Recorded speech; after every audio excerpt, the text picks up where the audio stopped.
ప్రయత్నం చేద్దాం. మనం వచనాన్ని మనం ధ్యానం చేసుకుంటూ మనందరికీ అర్థమయ్యే రీతిగా అర్థం చేసుకుంటూ ముందుకు వెళ్తా ఉన్నాం.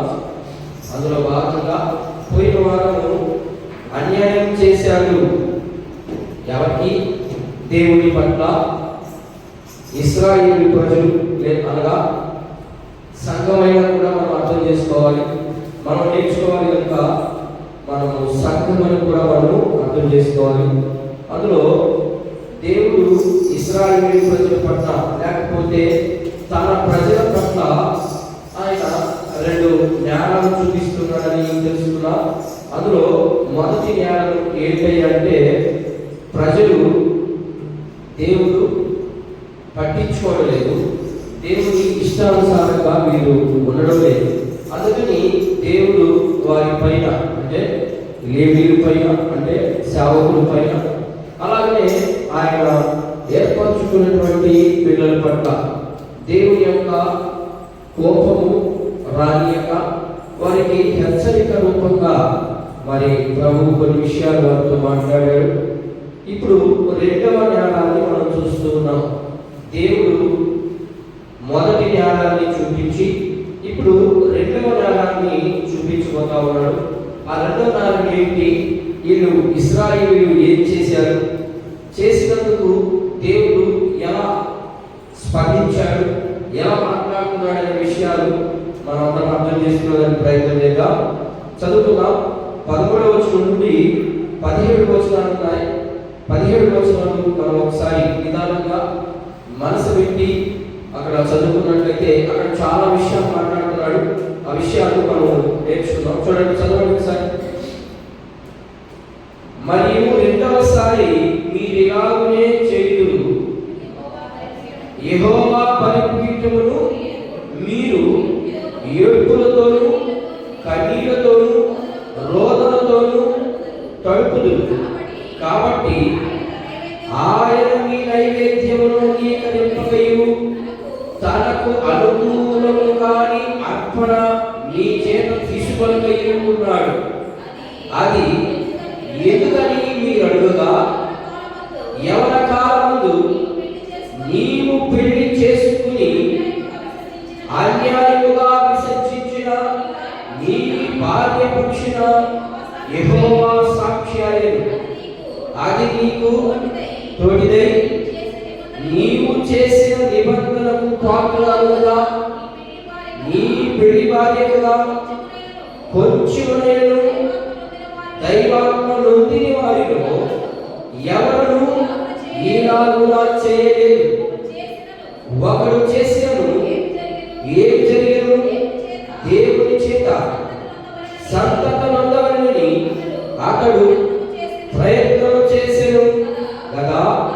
కాగా మిమ్మల్ని మీరే జాగ్రత్త చేసుకుని యవ్వనమున పెళ్లి చేసుకున్న మీ భార్యల విషయంలో విశ్వాసఘాతకులుగా ఉండకుడి. భార్యను పరిత్యాగించుట నాకు అసహ్యమైన క్రియ అని ఇశ్రాయేలు దేవుడు యెహోవా సెలవిచ్చుచున్నాడు. మరి ఒకడు తమ వస్త్రములను బలాత్కారముతో నింపుట నాకు అసహ్యమని సైన్యముల అధిపతి యెహోవా సెలవిచ్చుచున్నాడు. కాబట్టి మీ మనస్సులను కాసుకుని విశ్వాసులు ఘాతకులు కాకుడి. ఈ మాటల చేత మీరు యెహోవాకు ఆయాసము పుట్టించుచు దేవుని చేత ఆయనను ఆయాస పెట్టుచున్నామని మీరు అడుగుచున్నారే. దుర్మార్గులు యెహోవా దృష్టికి మంచివారును వారి యందు ఆయన సంతోషపడును. లేక న్యాయకర్త అయిన దేవుడు ఏమాయనని చెప్పుకున్న చేతనే మీరు ఆయనను ఆయాస పెట్టుచున్నారు. చదవబడినటువంటి వాక్య భాగంలో అసలు ఆది గ్రంథంలో పెళ్లి గురించి ఎక్కడైనా రాయబడుతుందా? చాలా మందికి తెలియని విషయాలు. ఎందుకంటే వారు దేవుని వాక్యాన్ని క్షుణ్ణంగా చదివేదానికి వాళ్ళకి సమయం ఉండదు పాపం. కాబట్టి చాలా మందికి ఆ మలాఖీ గ్రంథంలో ఏముంటుంది అంటే ఎక్కువ మంది చెప్పేది ఏంటంటే అక్కడ దశమ భాగం గురించి, అలాగే యాజకులు ఉండవలసినటువంటి క్రమాల గురించి మాత్రమే అని అనుకుంటారు. కానీ ఇక్కడ యాజకులు ఎలా ఉన్నారు, దేవుని ప్రజలు ఎలా ఉన్నారు అంటే వారి యొక్క లిస్టు చూపిస్తా ఉన్నాడు. ఏంటి ఆ లిస్ట్ అంటే, మీరు చేసే ప్రతిదీ కూడా నాకు అసహ్యము. ఎందుకనే ప్రశ్న ఇశ్రాయేలు ప్రజలు దేవుడికి వేసినప్పుడు దేవుడు వారిలో ఉన్నటువంటి లోటుపాట్లన్నింటినీ ఒక్కొక్కదాన్ని చూపిస్తా ఉన్నాడు. ఎలా చూపిస్తున్నాడో కొన్ని విషయాలు మనం చదువుకునేదానికి ప్రయత్నం చేద్దాం. ఇక్కడ మొదటిగా నేను రాశాడు, అన్యాయం చేశారు తమ భార్యకి. ఏంటి, ఏమన్యాయం చేశారంటే పాపము చేశారు భార్యకి. సరే, పాపము చేసినారు ఎవరు? భర్తలు. ఏ పాపం చేశారు అంటే దేవుని ప్రజలై ఉంది, దేవుని చిత్తాన్ని తెలిసి. ఎవరి గురించి మాట్లాడుతున్నాడు ఇక్కడ? మనం ప్రారంభ వచనం నుంచి 1వ అధ్యాయం నుంచి మనం చదువుకుంటూ వస్తే ఎక్కువగా సేవకుల గురించి మాట్లాడుతూ ఉన్నాడు. ఇక్కడ సేవకులు అంటే పాస్టర్లు కావచ్చు, లేదా విశ్వాసులు కావచ్చు. ఇప్పుడు అందరూ మనం ఏమయ్యాం, యేసుక్రీస్తు ప్రభువును అంగీకరించిన తర్వాత అందరూ యాజకులైపోయారు, అందరూ సేవకులైపోయారు. ఏ ఒక్కరు సేవకులు అనే దానికి ఏమీ ఛాన్స్ లేదు. నేనే సేవకుని, ప్రతి ఒక్కరికి దేవుడు అప్పగించాడు. ఆ అప్పగించిన దాన్ని నీవు గ్రహించగా నీవు ఎటుబడితే తిరిగేస్తావు. అందుకని ఇక్కడ దేవుడు మాట్లాడుతూ ఏమంటాడంటే పాపం చేస్తున్నారు భర్తలు. ఏ పాపం చేశారు అంటే వీళ్ళు పెళ్లి చేసుకునేది, విడిచిపెట్టేసేది, ఇంకొకరిని పెళ్లి చేసుకునేది, ఇంకొకరిని పెళ్లి చేసుకునేది. అలా పెళ్లి చేసుకుంటూ వీళ్ళు ఇష్టానుసారంగా జీవిస్తూ మరలా వీడికి ఏదైనా కార్యం జరగకపోతే, మరలా వీడికి ఏదైనా వ్యతిరేకంగా వచ్చినప్పుడు వీళ్ళు ఎక్కడ ప్రార్థన చేస్తున్నారంట? బలిపీఠం మీదకి పోయి ఓ మహారోధన చేస్తా ఉన్నారంట. కానీ దేవుడు ఏమంటాడంటే, ఒరే బాబు, నేను ధర్మశాస్త్రంలో ఇచ్చినటువంటి ఆజ్ఞలలో ఏ ఒక్కదాన్ని తిరస్కరించినా, ఏ ఒక్కదాన్ని మీరు చేయకపోయినా నేను మాత్రము క్షమించే దేవుడిని కాను. ఎందుకంటే అవి నేను చెప్పినటువంటి ఆజ్ఞ రూపంగానే నేను పాల్పడిపోవాలని దేవుడు చదివిస్తే వీడు ఏం చేస్తున్నారు? యాజకులు వీళ్ళు ఇష్టానుసారంగా పెళ్లి చేసుకునేది, విడిచిపెట్టేసేది. అందుకని దేవుడికి అలాంటి విషయాలు ఆయనకి తగవు. అలాంటి వారి ప్రార్థన, అలాంటి వారి ఆరాధన నేను వినని ఖచ్చితంగా మనకు 13వ వచనం ఒకసారి చదవండి ఒకసారి. మరియు రెండవసారి మీరు ఇలాగనే చేయుదురు, యెహోవా బలిపీఠమును మీరు ఏడుపులను కన్నీళ్లను రోదనతో తడుపుదురు. కాబట్టి ఆయన మీ నైవేద్యము అంగీకరింపక. ఏం చెప్తామని ఇక్కడ? మీరు నేను చెప్పినట్టు చేయకుండా మీ ఇష్టానుసారంగా చేసి దేవుని దగ్గరికి వచ్చి ఓ ప్రభువా క్షమించు అని మీరు అనుకున్నారే, నేను ఎలా క్షమించగలను? క్షమించే దేవుడు ఒకసారే క్షమిస్తాడు, మాటికి క్షమిస్తాడు. ఆయన క్షమించే దేవుడు ఒకసారి క్షమిస్తాడు, మాటికి తప్పు చేసేది క్షమించు ఆయన క్షమించుకుంటూ పోతా ఉంటే నువ్వు చేసుకుంటూ వెళ్తావా?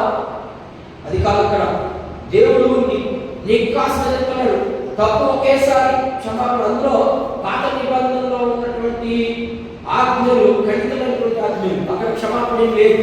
అక్కడ దేనితో తప్పు చేస్తామో దాంతోనే చంపేస్తాడు దేవుడు. అలాంటి స్థితిలో దేవుడు వారికి హెచ్చరిక చేస్తాడు, అటుగా మీ మీద న్యాయం ఉంది. ఎందుకు ఈ ప్రార్థనలు నేను ఎన్నుకోలేదంటే కారణము మీరు నేను చెప్పినప్పుడు మీరు చేసేదంటే. ఏం చేసేవాడు చూద్దాం ఒకసారి, ఎలా ఆరాధన చేస్తున్నాడో చూద్దాం. అసలు దేవుడు ఎందుకు అంగీకరించిన ప్రార్థన చూద్దాం. పేతురు రాసినటువంటి మొదటి పత్రిక, పేతురు గారు రాసినటువంటి మొదటి పత్రిక. ఎందుకు ఈయన ప్రార్థనలు చాలా మంది యాజకులు కావచ్చు ఇక్కడ ఎక్కువగా మాట్లాడుతుంది సేవకుల గురించే, అంటే పాస్టర్ల గురించే ఎక్కువ మాట్లాడుతున్నాడు. చూడండి, బుద్ధి జ్ఞానం లేనటువంటి సేవకులు చాలా మంది ఉన్నారు. దేవుని వాక్యం నికాసుగా మాట్లాడుతూ ఉంటే వీళ్ళు ఇష్టానుసారంగా చేసేసి దేవుని బలిపీఠం దగ్గరికి వచ్చి దేవా క్షమించు రోగంతో వాళ్ళే ఆత్మపూర్ణమైనట్టు. చూద్దాం ఈరోజు ఆ సేవకులు లిస్టు చెందించాడు. చదువు పేతురు రాసినటువంటి మొదటి పత్రిక 3వ అధ్యాయం 7వ వచనం. పురుషులారా ఏంటంట? జీవమును కృపావరములు నీ భార్యలు మీతో పాలువారని ఎక్కువగా బలహీనమైన ఘట్టమని ఎరిగి వారిని సన్మానించి మీ ప్రార్థనలకు ఏంటంటే అభ్యంతరం కలుగనీయకుండా కలుగుతున్నట్లు మీరు జ్ఞానం కలిగి, ఏ జ్ఞానము? లోక సంబంధమైన జ్ఞానం కాదు, ఆత్మ జ్ఞానం కలిగి ఆమెతో నీవు కాపురం చేయాలి. మరి ఈరోజు సేవకులు ఎలా ఉన్నారు? నా భార్య చచ్చిపోవాలి, ఇంకొక భార్య నేను కొత్తగా పెళ్లి చేసుకోవాలి. ఏమన్నా అంతేదా? అంతే జరుగుతా ఉన్నది. ఈరోజు ఉన్న భార్యని విడిచిపెట్టేసేది, ఇంకొక భార్యని తీసుకెళ్ళిపోయేది. ఇది దేవుడు మెచ్చుతాడా? దేవుడు మెచ్చనే మెచ్చడు. అందుకని దేవుడు ముందుగా చెప్పాడు, ఓ సేవకులారా మీరు ఎలా ఉండాలంటే మీ భార్య బలహీనమైన ఘట్టమని ఎరిగి దానితో ఎలా నడుచుకోవాలంట? జ్ఞానం కలిగి. ఎందుకు జ్ఞానం కలిగి నడుచుకోవాలి? తప్పు చేస్తారని గర్వించు కదా అనే ప్రశ్న మీరు వేస్తారేమో. ఎందుకంటే మీ ప్రార్థనలకు చక్కగా చెప్తా ఉండండి. ఎందుకని ఆమె మౌనంగా ఉండాలి? నీ ప్రార్థనలకి, నీ ప్రక్రియ చూసే, క్రియలు చూసే సంఘం అభివృద్ధి చెందాలి. నీవే సరిగా లేకపోతే సంఘం ఎలా సరిగా ఉండాలి? అంతేగా? అది అక్కడ మాట్లాడుతున్నటువంటి మాట. ఎందుకంటే నీవు ఆవిడ విషయంలో బలహీనమైందని ఎరిగి దేవుడే సంబోధిస్తున్నాడు. స్త్రీలు చాలా బలహీనమైన ఘట్టం. అవి ఎంత తిరిగిన సరే ఒక చిన్న దాంట్లో పడిపోతుంది. దేంట్లో పడిపోద్ది? అక్క వాళ్ళు చేరమంటారు, మీ ఆయన చేర్పించారంటే చాలా అయిపోయింది అంతే. ఇక ఎంత ప్రార్థన పడాలంటే బయట అంతే. అదే పురుషుడు కాదు ప్యాంట్ షర్ట్ కొనుక్కుంటే నాకు అలా ఇదే చేసుకుని అంటాడు. అదే స్త్రీ దగ్గరికి వెళ్ళి ఇదిగో ఆ ఎక్కువ మంచి చీర జాకెట్ అంటే ఇక లైఫ్ అంతే. ఈ ప్రార్థన అంతా బాగుంది, చూసు గాలికి బాగుంది. అందుకని దేవుడు ముందుగానే ఎరిగి బలహీనమైన కట్టమని ఎరిగి దాంట్లో జ్ఞానం చుట్టూ నడుచుకోమని చెప్పి దేవుడు చెప్తే ఏడేం చేస్తున్నాడు? ఇక్కడ విడాకులు ఇచ్చేస్తున్నాడు, పరిత్యాగ పత్రిక రాసేసి ఇచ్చేస్తున్నాడు. దేవుడు పాత నిబంధనలో పరిత్యాగ పత్రిక ఏమన్నాడు? ఎప్పుడు ఇవ్వమన్నాడు? మీరు ద్వితీయోపదేశకాండాన్ని 20వ అధ్యాయం నుంచి మీరు చక్కగా చదువుకుంటా 25వ అధ్యాయం వస్తే అక్కడ రాస్తుంది, మీ భార్య పరాయి పురుషుడితో చూద్దాం. మాట చూద్దాం, ఒకసారి మాట చూసుకున్నాం, ముందుకు వెళ్ళడం చూద్దాం. దేవుడు ధర్మశాస్త్రంలో ఏ రీతిగా వాయిబడి ఉన్నాడు, లేకపోతే దేవుడు చెప్పినటువంటి మాట ఏంటి, మరి నీ ఉద్దేశం ఏంటి, అసలు దేవుడు ఆలోచన ఏంటి చూద్దాం. 24వ అధ్యాయం, ద్వితీయోపదేశకాండం 24వ అధ్యాయం. నేను కొన్ని విషయాలు, ప్రాముఖ్యమైన విషయాలు చెప్తా ఉన్నాను. మీరు 20వ అధ్యాయం చదివితే ఇంకా క్లారిటీగా దొరుకుతుంది. స్త్రీ పురుషుడు ఎలా ఉండాలి, స్త్రీ ఎలా ఉండాలి, పురుషుడు ఎలా ఉండాలి అక్కడ రాసి చూద్దాం. 24వ అధ్యాయం ప్రారంభవచనం, ఒకడు స్త్రీని పరిగ్రహించి ఆమెను పెళ్లి చేసుకున్న తరువాత ఆమె యందు మానవంగా సూచన ఏదో ఒకటి అతనికి కనబడినందున ఆమె మీద ఏం చెప్పారట? ఏదో ఒక న్యాయం కనబడాలి మీద. ఏ న్యాయము? మా ఇంట్లో దొంగతనం చేసింది, నో, దాన్ని తీసేస్తాడు దేవుడు. ఏ విషయంలో నువ్వు విడాకులు ఇవ్వడానికి? ఆమె పెళ్లి చేసుకున్న తర్వాత వేరొకటితో, అక్కడ క్లారిటీగా క్లియర్గా రాశాడు దేవుడు. మరి ఏమి చేయరు అలా ఎక్కడ చెప్పింది? ఇక అంతే, అది విడాకులు చేయరు.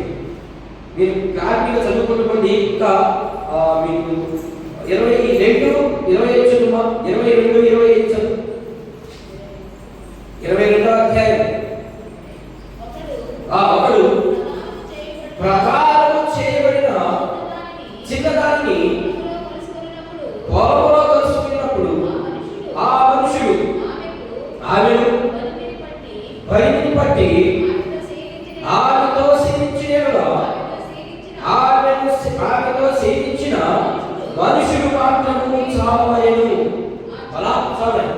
మీకు అర్థమయ్యేదానికి ఎలా ఉండాలి?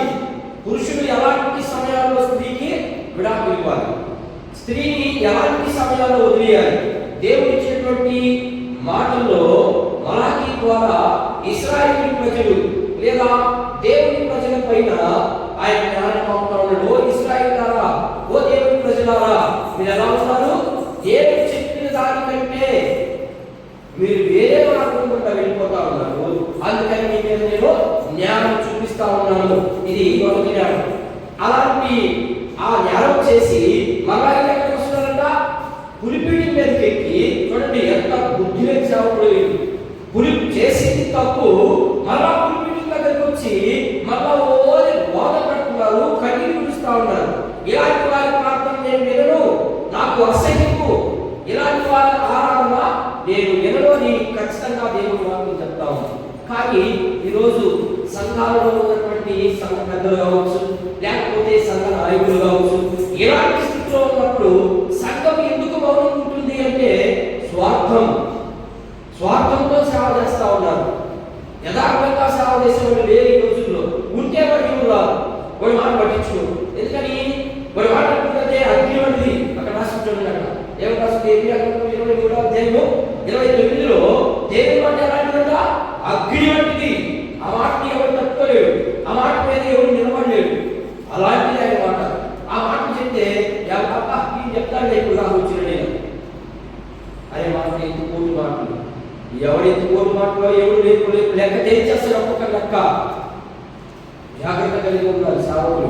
విశ్వాసం కూడా ఇది సేవకులకి కాదు, విశ్వాసులు దేవుని ప్రజలైనటువంటి ప్రతి ఒక్కరికి. సంఘం ఏం చేస్తుంది? సంఘానికి తెలిసినప్పటికీ కూడా పులిపీఠం దగ్గరికి వచ్చి మన వాక్యం చెప్పడాలు, బుద్ధి ఉండాలి, జ్ఞానం ఉండాలి. దేవుడు అలాంటి వారిని నిర్దాక్షంగా పట్టమంటున్నాడు. అలాంటి వారి ప్రార్థన నేను వినను, అలాంటి వారి ఆరాధన అసలు నేను వినను అంటే వీళ్ళే వచ్చి ఆరాధన చేస్తారు. వీళ్ళే వచ్చి వాక్యాలు పులిపీఠం చేరి వాక్యాలు ఘనంగా అద్భుతంగా వాక్యాలు చెప్తా ఉంటారు. బుద్ధి ఉండాలి, బుద్ధి లేని సేవకులంతా వీళ్ళని ఎవరు నడిపిస్తారంటే ఆత్మ నడిపించలేడు. దేవుని వాక్యం కాస్త చెప్తా ఉంటే మరి ఆత్మ ఎందుకు వస్తుంది?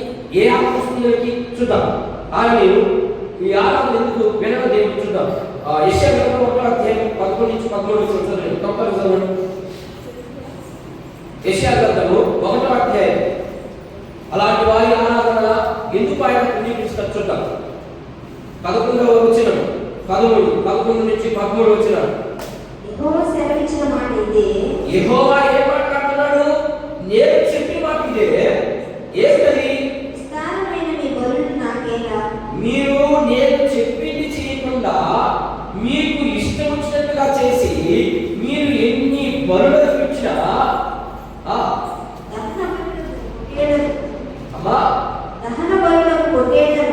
దహన బలులు మంచి మంచి కొమ్మినటువంటి పొట్టేళ్ళను తీసుకొచ్చి అక్కడ పెట్టి ఏం శుభో బాగుగా మెత్తిన జోడల కొమ్మును నాకు వ్యత్యాసమైంది. నాకు ఏమయ్యారు?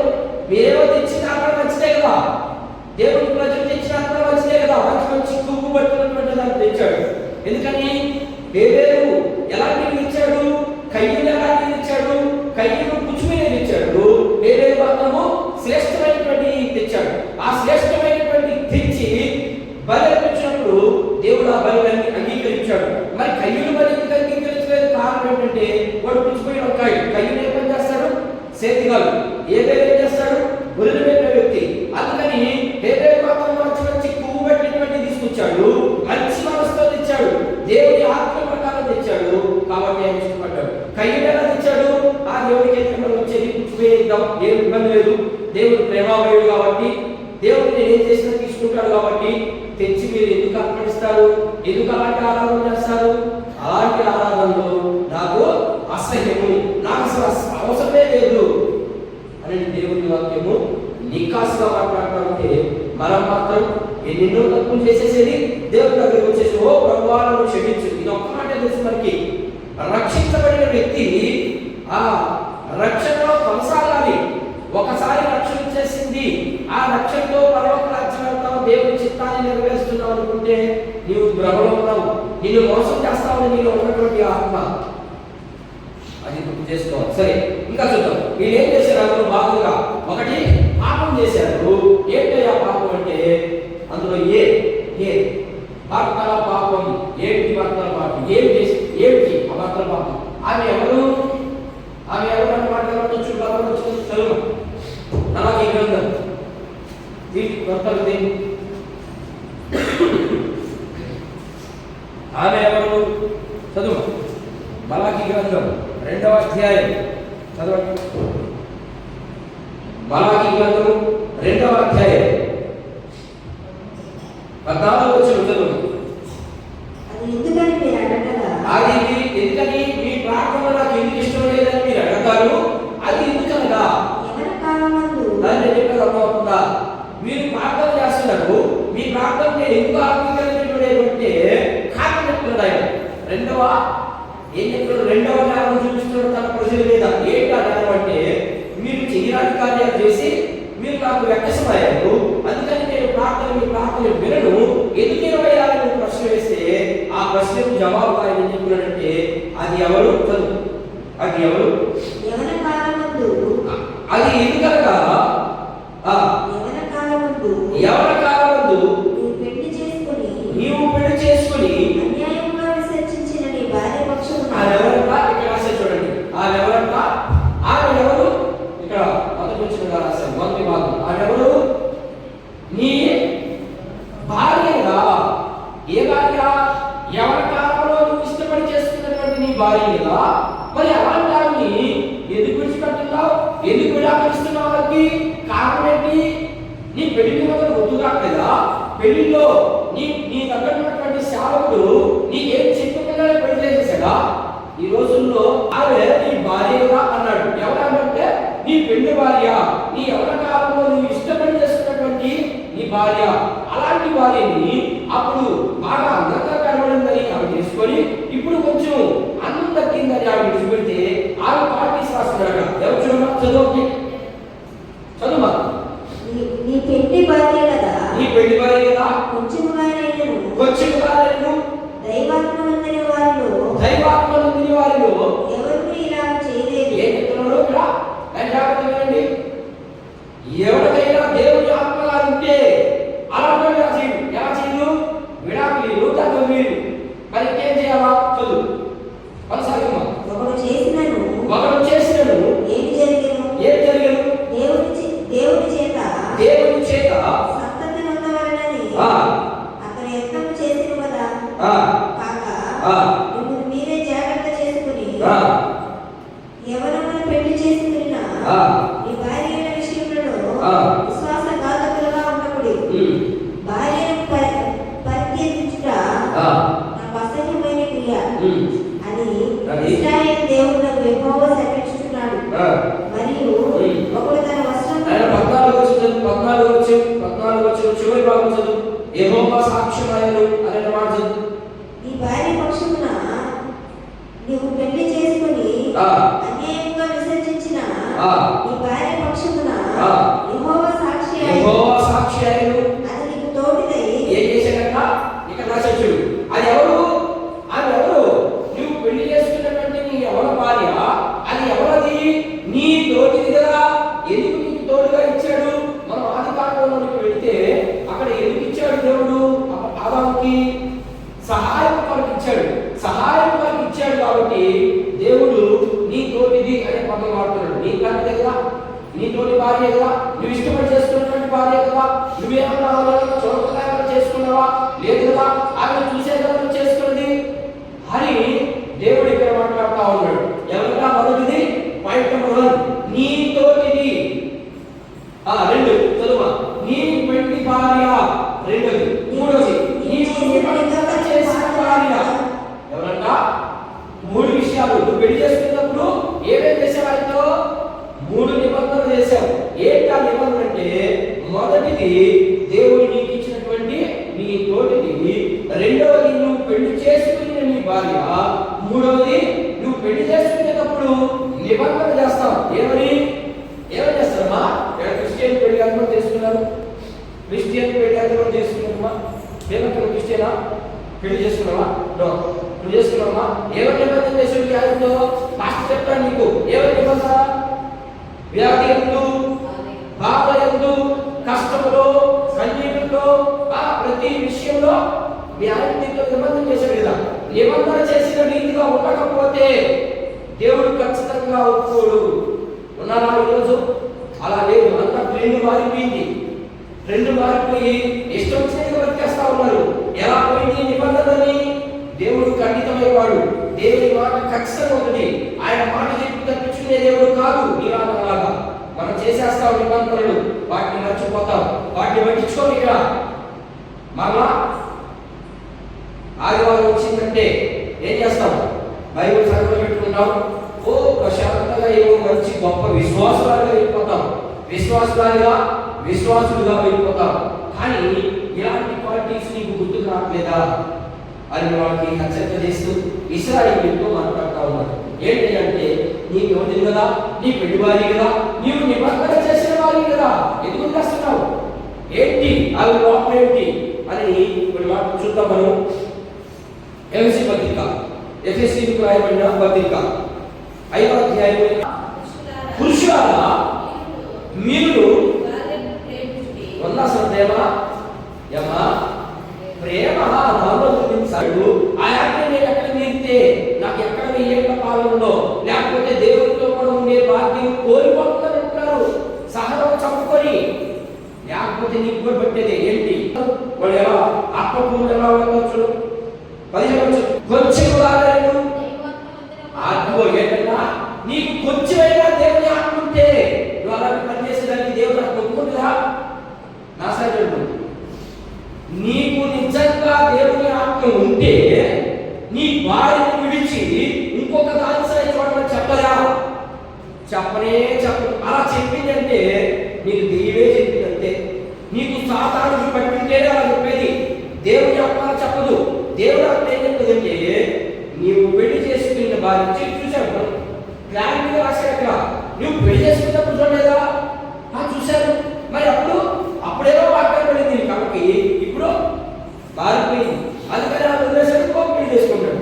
కానీ ఆ విషయం తెలిసి సంఘంలో విషయాలు, సంఘంలో ఉన్నటువంటి విశ్వాసం కలాంటి విషయం లేదా సంఘంలో ఉన్న పెద్దలు తెలిస్తే మానవంగం రూపంగా నీకు కనబడితే అప్పుడు లేదని క్లారిటీ ఉన్న దాంట్లో కూడా క్లారిటీ లేకుండా మరి నేను ఇష్టం వచ్చినట్టు చూసేది, ఈ రోజు ఏం చూసేది, రేపు చేసుకుంటా పట్టా ఉండడమే.